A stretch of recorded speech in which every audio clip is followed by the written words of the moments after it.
And in the sequel, um, Thomas Jane played the Punisher.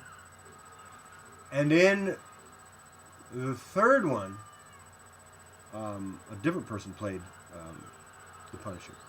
So you have this recurring theme in the movies, especially with respect to superheroes, because oftentimes people are more can identify superheroes are more identified by their character, their traits, their powers, if you will, than by the actor that's portraying the character who has those traits.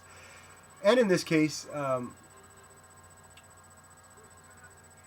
codename Wolverine, Origin of X-Man, shows us Firestar, played by a different actress, if you will. But X-Man is then marrying her, but X-Man's father, Clawman, comes along, kills her. And I don't know why, but for some reason he kills her. And then they are fighting constantly throughout this movie. It's a constant battle. They're battling each other, fighting each other, they're cutting each other. So in order to create the sense that remind us of the continuity of this character, we see again that X-Man forms a new team.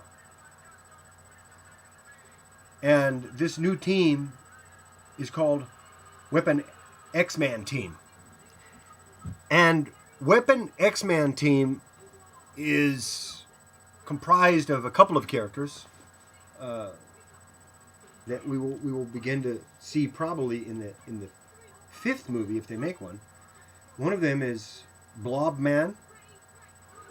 One of them is a ninja who carries samurai swords.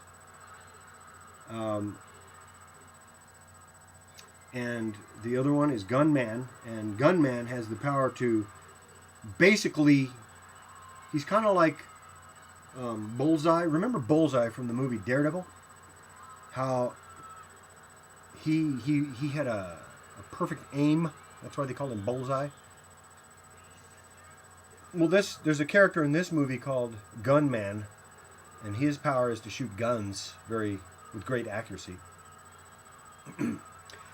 But there's another character that X-Man meets in this, and it's kind of interesting how they introduced him, because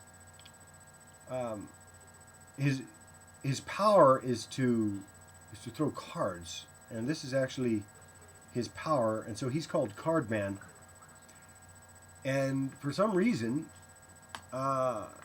he becomes partners with X-Man for a brief time in this movie. But it was kind of cool, because anytime they introduce a new character, and that was kind of a cool power to have, I guess. I didn't really understand what the benefit of throwing a card was, but maybe he was some kind of a magician, or he had the power to manipulate through magical means, if you will, cards. But by the end of the movie, we see, also, X-Man's father, Clawman, is part of this team.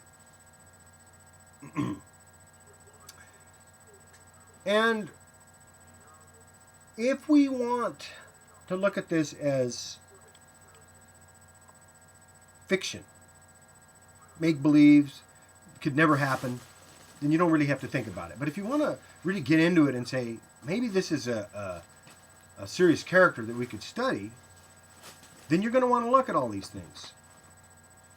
So basically the plot of X-Man 4, Codename Wolverine, Origin of X-Man, is that X-Man has left the X-Men, which is the team that he founded, and he leaves Professor X-Man in charge of the team. Now remember,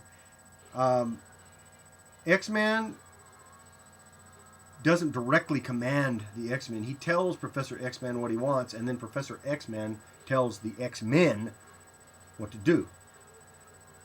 Which is why, at the end of the movie of X-Man 4, Codename Wolverine, Origin of X-Man, Professor X-Man comes back. And he's got a whole new team. and then for some reason they get in a helicopter and they fly away or something like that. I don't understand the reason for that, but the main reason was it doesn't really matter, because the main purpose of the story is to see the origin of X-Man, which is the rebirth of this character, if you will. And we'll probably see another rebirth in the fourth one, or rather the fifth one, and I can't wait, to be honest with you. They can give me as many as they can. Now, I don't really have time to completely talk about Deadpool in this, because I'm really over the time. This is going to end up being a 5 or 6 part review. But if you have a chance now that you've seen and understand the backstory of all these characters, go back and watch X-Man 4, Codename Wolverine, Origin of X-Man, and see if these things aren't